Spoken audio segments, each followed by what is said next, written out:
Pai que me criou e do Filho que me resgatou, do Espírito Santo que me santificou. Divina vontade, reina na minha vontade. Minha mãe, eu te amo, tu me amas. Dá-me igual da vontade divina na minha alma. Me abençoa, Mãe, para que todas as minhas ações sejam feitas diante de vossos olhos maternais. Vinde, ó Espírito Santo, vinde por meio da poderosa intercessão do Imaculado Coração de Maria, vossa amadíssima esposa e nossa mãe. Amém. Então, estudo 35, né, os estudos do volume 3, 365, 25 de abril de 1900. A pureza no agir é luz. Encontrando-me fora de mim mesma e não encontrando o meu doce Jesus, tive que girar muito para ir em busca dele. No final, encontrei nos braços da rainha mãe, a beber o leite do seu peito. E enquanto eu lhe dizia e fazia, parecia que não me prestava atenção, ou melhor, nem sequer me olhava. Quem pode dizer a dor de meu pobre coração ao ver que Jesus não me fazia caso? Depois de ter dado rédea solta às lágrimas, tendo compaixão de mim, veio em meus braços e derramou em minha boca um pouco desse leite que tinha chupado da mamãe rainha. Depois disto, olhei seu peito e tinha uma pequena pérola, tão resplandecente que investia de luz a humanidade santíssima de nosso Senhor. Então, querendo saber o significado, perguntei a Jesus que coisa era essa pérola, que enquanto parecia tão pequena, expandia tanta luz. E Jesus disse: é a pureza do teu sofrer. Porque, embora seja pequeno, mas como sofres somente por amor meu, e estarias disposta a sofrer mais se eu te concedesse. Esta é a causa de tanta luz. Minha filha, a pureza no agir é tão grande que quem opera com o único fim de me agradar a mim somente, não faz outra coisa que mandar luz em todo o seu agir. Quem não age corretamente, mesmo bem, não faz outra coisa senão espalhar trevas. Então eu vi no peito de nosso Senhor, e ele tinha um espelho muito claro, e parecia que quem caminhava retamente estava todo absorvido naquele espelho. Que não estava, ficava fora. Quem não estava, ficava fora, sem que pudesse receber qualquer marca da imagem do bendito Jesus. Ah, Senhor, tenha-me toda absorvida neste espelho divino, a fim de que nenhuma outra sombra de intenção tenha eu em meu obrar. Então, a reta intenção, né? Tipo assim, a pureza do agir é luz. Então, ele fala, né? A pureza de agir é luz. Então, ele tem um momento aqui, né, de dar o leite da mãe dele para Luísa, que estava, né, aflita, triste, querendo se refazer, né? Precisando se refazer dessa privação de Jesus, como sempre, né? Então, ela estava chorando muito. Quem pode dizer a dor do meu pobre coração ver que Jesus não me fazia caso, né? Então, que não prestava atenção nela. Eu encontrei ele nos braços, né? Tive que procurar muito. Aí depois, quando encontrei, ele estava nos braços da rainha mãe, beber o leite do seu peito. E enquanto eu lhe dizia e fazia, parecia que não me prestava atenção. E ela chorou muito por causa disso, porque viu que Jesus não fazia caso a ela. Aí depois de ter dado rédea solta às lágrimas, tendo compaixão de mim, veio em meus braços e derramou em minha boca um pouco desse leite que tinha chupado da rainha mãe. Aí deu atenção para ela e deu leite. Aí olhei seu peito e tinha uma pequena pérola, tão resplandecente que investia de luz a humanidade santíssima de nosso Senhor. Bonito, né? Lindo. Então era a luz do sofrimento dela, olha só. Então, querendo saber o significado, perguntei a Jesus que coisa era essa pérola, que enquanto parecia tão pequena, expandia tanta luz. E Jesus disse: é a pureza do teu sofrimento, né? Porque ela estava sofrendo ali só por causa dele. Só porque ele não estava olhando para ela. Não era por outro motivo, né? Então, a pureza do agir, né, do sofrimento dela era só por causa dele. Mais nada. Isso é muito grande, né, para Jesus. Então, embora seja pequeno, mesmo como sofre somente por amor meu, né, não estaria disposta até sofrer mais se eu te concedesse. Esta é a causa de tanta luz, né, que é por causa dele que ela chora. E daí é uma causa da luz que brilha nele. Então, assim, é muito grande o mistério e a gente não consegue entender, né? Por que o sofrimento por amor a Jesus é luz? que luz é essa, né? Que gera do sofrimento. A gente tem que pedir para Jesus dar uma instrução para a gente, né? Do que significa isso. Porque só falar, é luz, mas que luz é essa, né? Que significa esse sofrimento por amor a Jesus? Ser luz no peito da humanidade de Jesus, né? Ser uma luz que ilumina a humanidade da vida de Jesus humana, né? Que resplandece e investia de luz a humanidade santíssima. Então, assim, ele veio à Terra, né? Com a sua humanidade, por amor a nós. E nós, fazendo qualquer coisa por amor a ele, resplandece, né? Todo o motivo da vida dele, né? Resplandece toda a função da vida dele em direção a nós. Então, assim, do mesmo modo que ele fez por amor a nós e nós fazemos qualquer coisa por amor a ele, né? Isso gera, né? Essa resplandecer a vida dele, né? O motivo pelo qual ele viveu. É o que Jesus pegou minha boca agora e falou, né? O motivo pelo qual da vida dele, né? Pela vida dele de doação a nós. Então, ele pegou minha boca e respondeu. Então, é isso aí o motivo. Então, minha filha, a pureza do agir, no agir é tão grande que quem opera com o único fim de agradar somente a mim, não faz outra coisa que mandar luz em todo o seu agir.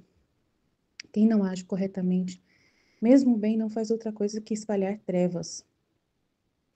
Então, aí o seu agir é iluminado, né? Resplandece a vida de Jesus, o agir de Jesus, né? A palavra, a verdade, né? Então, resplandece a luz, que é a verdade verdadeira, que é dos frutos da vida de Jesus, né? Na vida da criatura. E não faz outra coisa senão espalhar trevas aquele que não age dessa forma, aquele que não faz por amor a Jesus, né? Aquele que vive diferente disso. Então, vi no peito de Nosso Senhor, ele tinha um espelho, muito claro nesse espelho, e parecia que quem caminhava retamente estava todo absorvido naquele espelho, né? Se aparece com Jesus, né?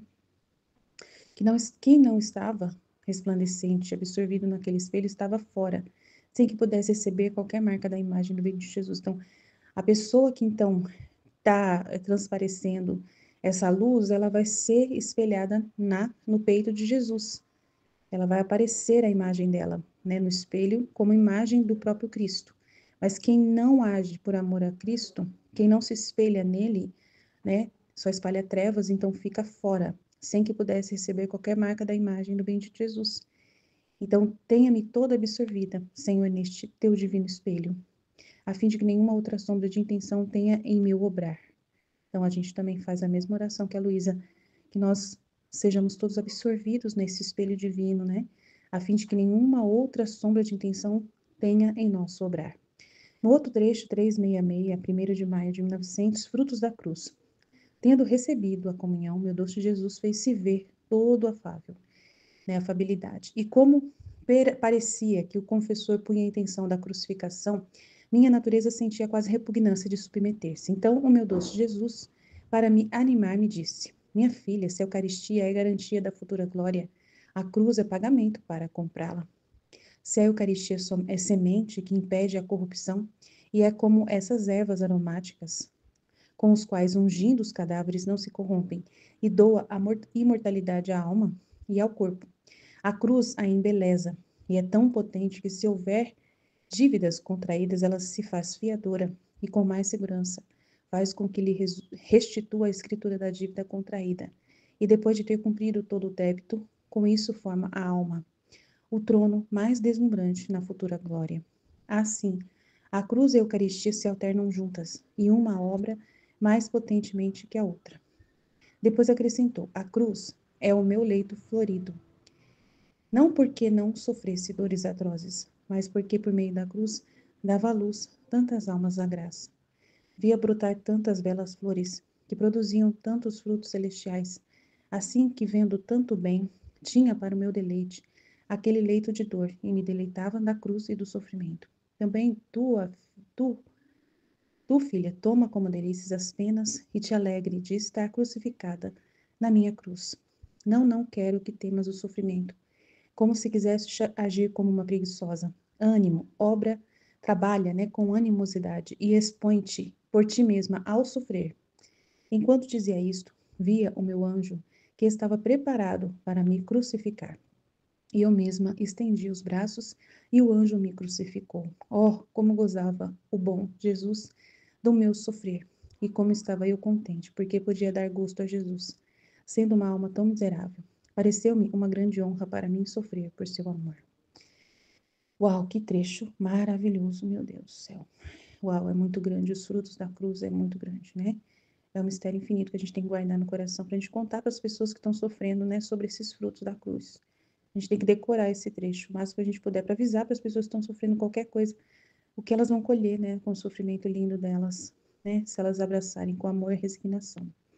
Então, ela recebeu a comunhão, e aí Jesus, né, fez-se ver todo afável, todo maravilhoso. E aí o confessor, ele pôs a intenção de crucificar. E ela não queria, a natureza dela sentiu repugnância, né, porque não queria sofrer ali enquanto Jesus estava tão bonzinho com ela, acho que ela queria passear com Jesus, ficar com Jesus nos beijos, nos abraços. Mas o confessor queria que ela sofresse, né, então ela não estava muito afim, né, de se submeter. Então, meu doce Jesus, para me animar, me disse: se a Eucaristia é garantia da futura glória, a cruz é pagamento para comprá-la. Então, a garantia é a Eucaristia. A cruz é o pagamento para comprar. Então, interessante, né? Então, você tem que comprar com a cruz. Você pode até receber a Eucaristia, mas só que você tem que comprar a futura glória através da cruz, né? E aí, a garantia é a Eucaristia. Então, você recebe a Eucaristia em estado de graça, ela te dá uma garantia. Mas para você comprar a futura glória, é a cruz. Interessante, né? Então, pensa assim, você compra um celular e esse celular seu tem garantia. Mas só vai ter a garantia se você comprar o celular. Se você não comprar o celular, você não tem a garantia do celular, né? Que é de 2 anos, por exemplo, contra defeitos de fábrica. Entendeu? Então, é mais ou menos isso que eu penso, né? Então, precisa comprar primeiro para depois você ter a garantia. Então, é muito importante entender isso, né? Que a cruz, ela está junto nessa caminhada, né, da Eucaristia. Então, a gente, no dia a dia, a gente vai receber a Eucaristia, mas vai ter cruz também, né? Constantemente vai ter vida de cruz. Não tem como fugir da cruz, né? Todos temos cruz, né? Desde a criancinha que nasce, né? Até dentro da barriga da própria mãe já tem cruz, às vezes, né? Não só Jesus, mas outras crianças também, já dentro da barriga da mãe passa dificuldades. Então, choram quando a mãe chora, né? Quando a mãe tá sofrendo muito, a criança já sofre dentro da barriga da mãe. Então, desde criança, bebezinho, antes da barriga da mãe já tá sofrendo, né? Então, a cruz está na vida de todo mundo, todas as idades, até o último minuto da vida, né? Do começo até o fim. Então, se a Eucaristia é semente que impede a corrupção, e é como essas ervas aromáticas, com os quais ungindo os cadáveres não se corrompem, e doa a imortalidade, a cruz, né? A alma e ao corpo, é a cruz que embeleza e é tão potente que se houver dívidas contraídas, ela se faz fiadora. Então, a cruz, ela doa, né? A Eucaristia é semente que impede a corrupção. E é como essas ervas aromáticas, com os quais unge os cadáveres e não se corrompem. E doa a imortalidade, e a alma e ao corpo. Já a cruz embeleza essa alma e o corpo. E é tão potente que se houver dívidas contraídas, ela se faz fiadora. Então, imagina, a cruz é fiadora. É muito grande esse mistério, né? Porque daí, se você está com dívidas perante a justiça, se você sofreu a cruz aqui na terra com resignação, ela paga, né? Aquilo que você não é capaz de pagar, né? A cruz, assim, aquilo que você não é capaz de pagar racionalmente ali, a cruz que você sofreu paga, né? Então, é um mistério, assim, que a gente não sabe nem explicar, mas é muito grande. Então, uau! E com mais segurança faz com que lhe restitua a escritura da dívida contraída. Então, a cruz também, né, te limpa de tudo, purifica você totalmente a sua alma, né, de qualquer dívida contraída com a justiça divina, que é através dos pecados que você comete, imagina? Pecados e penas dos pecados, né? São as consequências dos seus pecados, são as penas que ficam. Você pode até ser perdoado no sacramento da confissão, mas mesmo assim você tem consequências que foram geradas da sua culpa, né, do seu pecado. E essas consequências você paga no purgatório. Mas se você sofre a cruz resignado na terra, você não precisa ir para o purgatório, porque a cruz já vai te dar a restituição da dívida, vai restituir a escritura da dívida contraída, entendeu? Então você é libertado do purgatório, imagina que coisa. Então a cruz tem esse poder, né? Então, depois de ter cumprido todo o débito, com isso forma a alma o trono mais deslumbrante na glória futura. Assim, a cruz e a Eucaristia se alternam juntas, e uma obra mais potente que a outra. Então, ambas, a Eucaristia e a cruz, são dois elementos importantíssimos para a gente viver na fé, né? Então, depois acrescentou: a cruz é o meu leito florido. Não porque não sofresse ali dores atrozes, mas porque por meio da cruz eu dava à luz tantas almas à graça. Ele salvava as almas para a graça. Via brotar tantas belas flores que produziam tantos frutos celestiais, assim que vendo tanto bem tinha para o meu deleite aquele leito de dor e me deleitava da cruz e do sofrimento, né? Porque trazia a vida para as almas, né? A salvação para as almas. Também tu, filha, toma como delícia as penas e te alegre em estar também, como eu, crucificado na cruz. Não quero que temas o sofrimento, como se quisesse agir como uma preguiçosa. Ânimo, trabalha com animosidade, então seja animosa, tenha ânimo, alegria, e expõe-te por ti mesma ao sofrer. Então nunca tenha essa dificuldade para sofrer, se entregue a sofrer, facilite o sofrimento, queira sofrer, se ofereça para sofrer. Enquanto dizia isto, via o meu anjo que estava preparado para me crucificar. E eu mesma estendi os braços, e o anjo me crucificou. Oh, como eu gozava, como gozava o bom Jesus do meu sofrimento. Então, Jesus ficou muito feliz de ver a Luísa sofrendo, né?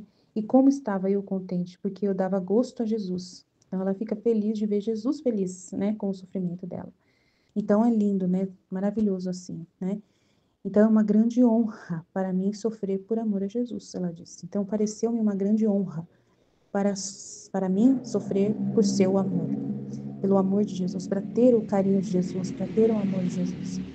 Então a gente também tem que desejar entender esse mistério da cruz e vivê-lo com todo o amor, né? Apesar de ser difícil, a gente às vezes não tem tanta facilidade para isso, né? Às vezes a gente está sofrendo e a gente às vezes questiona por que está sofrendo, né? Para que está sofrendo, né?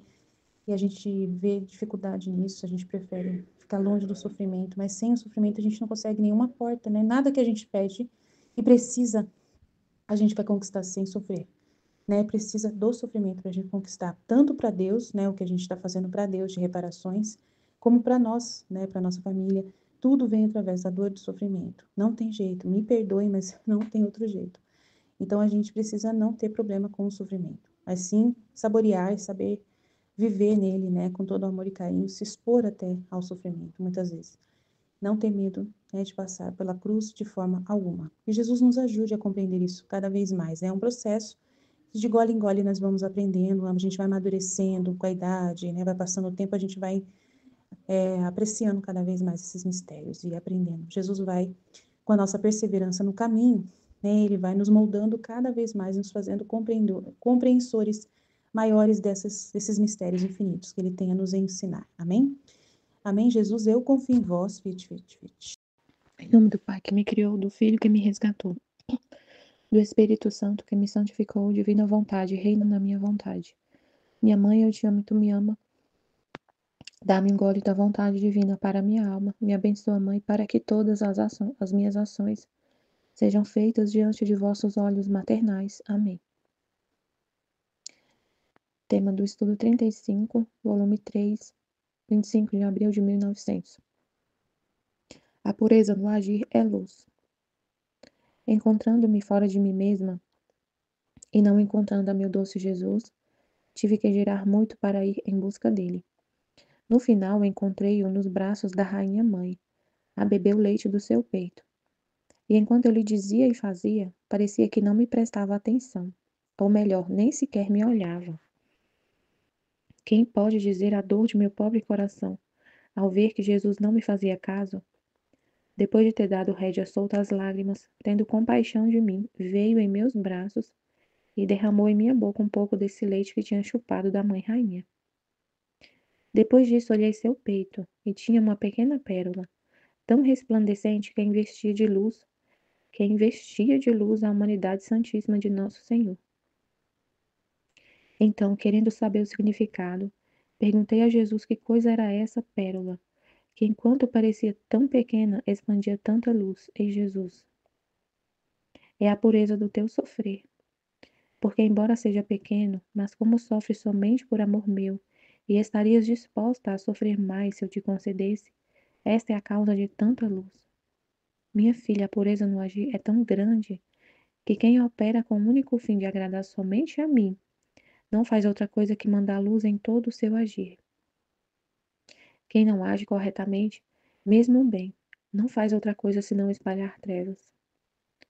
Então eu vi no peito de nosso Senhor, e ele tinha um espelho muito claro, e parecia que quem caminhava retamente estava todo absorvido naquele espelho, quem não estava ficava de fora, ficava fora do espelho, sem que pudessem receber qualquer marca da imagem do bendito Jesus. Ah, Senhor, tenha-me toda absorvida neste espelho divino, a fim de que nenhuma outra sombra de intenção tenha em meu obrar. Então ela procurou por Jesus, procurou. Quando achou, ela falava com ele, fazia o máximo que podia. E ele não dava atenção para ela. E ela chorava por causa disso, estava sofrendo puramente porque Jesus não dava atenção para ela. Não fazia caso, né? Ela, enquanto eu lhe dizia e fazia, parecia que não me prestava atenção. Então não dava bola para ela, né? Não dava moral para ela. E ela começou a chorar por causa disso. E aí, então ela estava sofrendo unicamente por ele, por causa dele, por causa do amor que ela sente por ele, do amor, por amor a ele, né? Puramente. Chorando por amor a ele.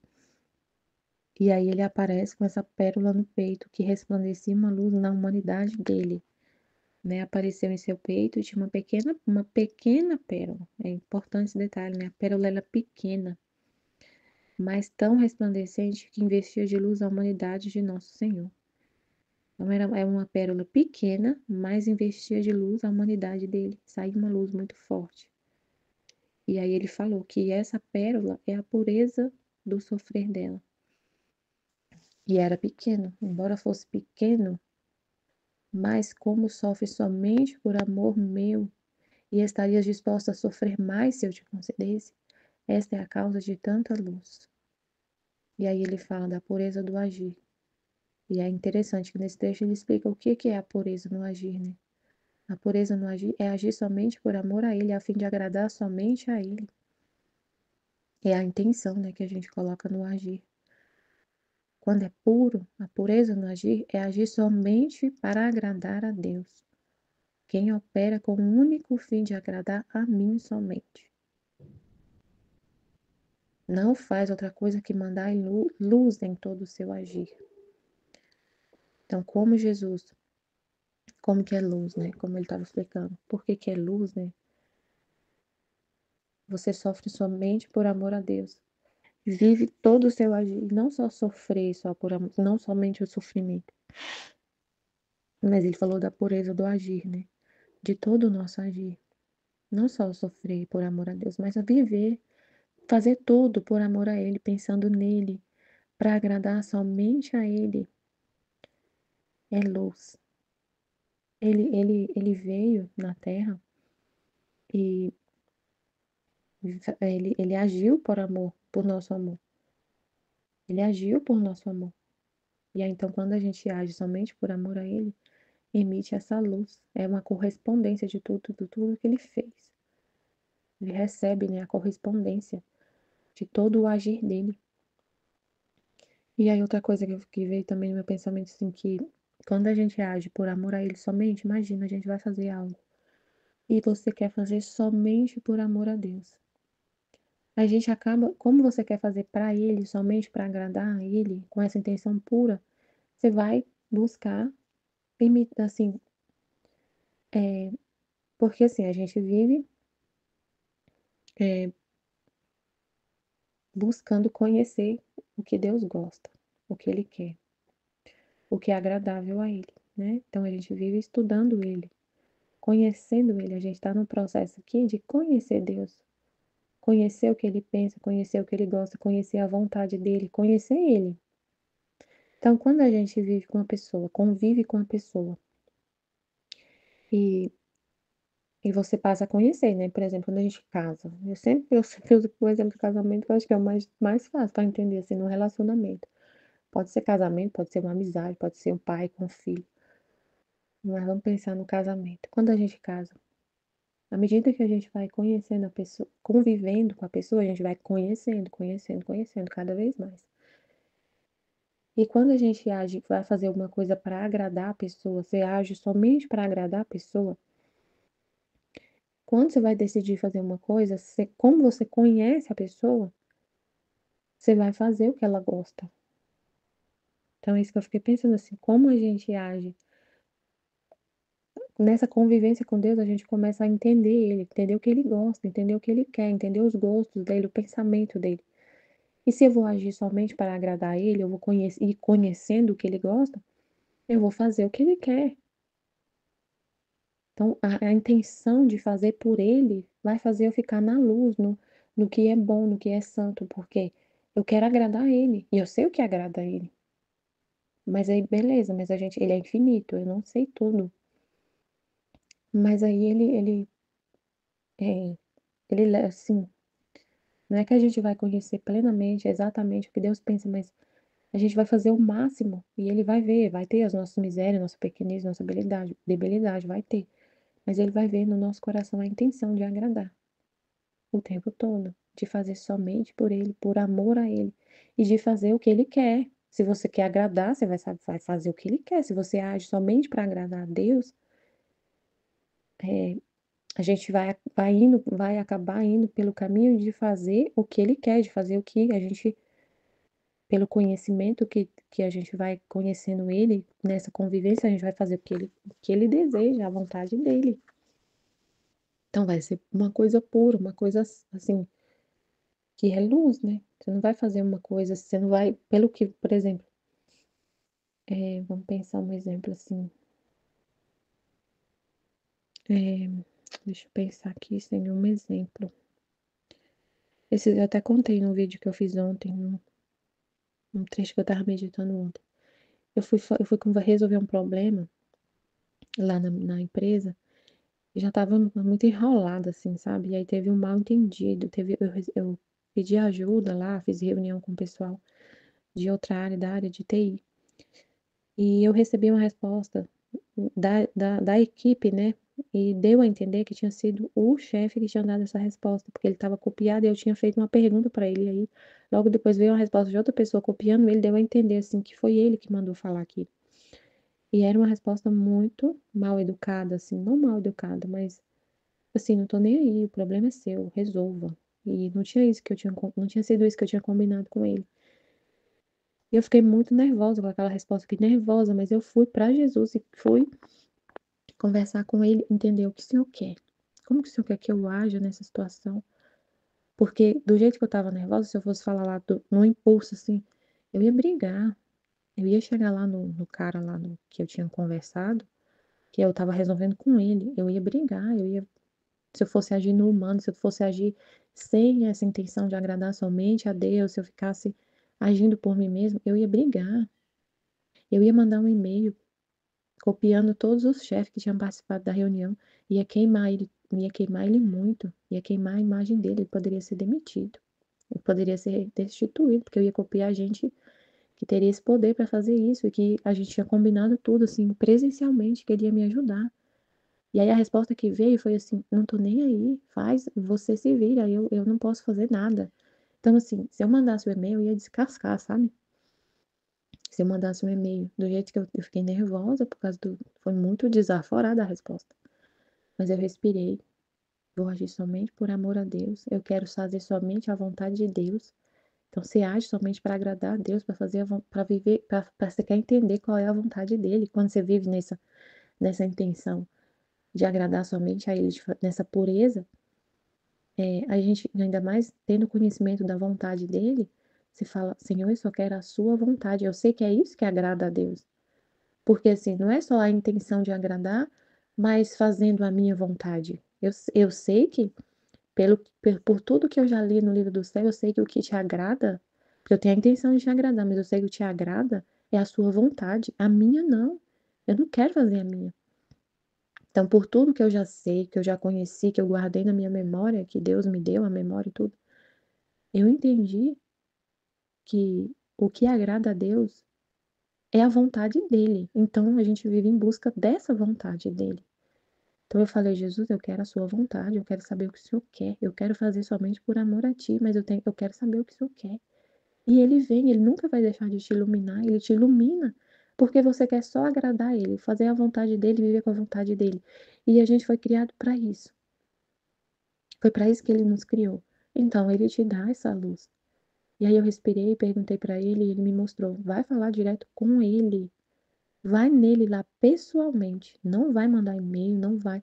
Vai pessoalmente lá falar com ele e vai calminha, tranquila. Fala manso. Não é para falar nervosa com ele, falar manso. Imagina, gente. Só Deus mesmo falando com isso com a gente pra gente ficar mansa numa situação dessa. Foi muito desaforada a resposta. Até meu marido leu e falou: Nossa, ele tá falando que não vai fazer nada? E o negócio era sério. Era no sentido assim, a gente não estava conseguindo trabalhar por um problema de tecnologia. Não conseguia trabalhar. Os meninos estavam trabalhando, minha equipe trabalhando no celular. Um absurdo que estava acontecendo. E o cara falando, não tem nenhum problema aqui. O problema é seu. Você que se vira, vai atrás lá de falar com o desenvolvedor do sistema lá, não sei da onde. E eu não sei nada disso. Então foi muito desaforado. Então eu fiquei muito nervosa. Por um momento ali eu fiquei nervosa, mas eu falei com Jesus, acabou. Acabou o nervoso, acabou tudo. E ele falou, fala manso. Aí fui. Falei com o cara manso, manso, manso. Perguntei, falei, expliquei que eu tava precisando de ajuda. Meu marido até falou algumas coisas, Deus através dele. Como que eu devia falar? E eu falei assim, eu preciso de ajuda. Falei toda, né? E ele, na hora ele resolveu tudo. E na hora eu entendi que tinha sido mal entendido, que ele nem sabia que o cara, que tinha uma pessoa que tinha dado essa resposta que ele não tinha lido. Na hora que eu cheguei e falei pra ele, eu entendi, ele não fez, não tem maldade nele, ele não fez, não foi ele não viu o que o cara respondeu pra mim.